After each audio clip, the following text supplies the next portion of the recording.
তোমাকে কখনোই বোঝাতে পারলাম না আমি কতটা ভালোবাসি তোমাকে। মনে মনে হাজারবার চেষ্টা করেছি, তবুও ব্যর্থ হয়েছি। আফসোস, আমার বুকের ভেতরের লুকানো ব্যথাটা তোমাকে দেখাতে পারলাম না। তুমি কখনোই বুঝতে পারোনি তোমার জন্য আমি নিজের কতটা পরিবর্তন করেছি, কোথা থেকে নিজেকে টেনে এনে কোথায় নিয়ে গিয়েছি। পেছনে ফিরে তাকাতে শিখিনি আমি, কারণ সামনে ছিলে তুমি, আমার সব স্বপ্ন, আমার সব আশা।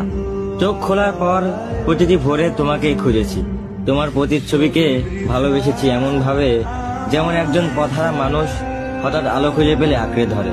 তোমার জন্য আমি অগণিত কষ্ট নিজের হাতে গ্রহণ করেছি, যন্ত্রণা উপহার হয়ে এসেছিল, তবু আমি হাসি মুখে সেগুলো সহ্য করেছি, কারণ আমার বিশ্বাস ছিল এই ভালোবাসার শেষ প্রান্তে তোমাকে পাবো। কিন্তু ভাগ্য হয়তো নিশ্চয়ই খেলাই খেললো আমার সাথে। এত কষ্ট সহ্য করার পরেও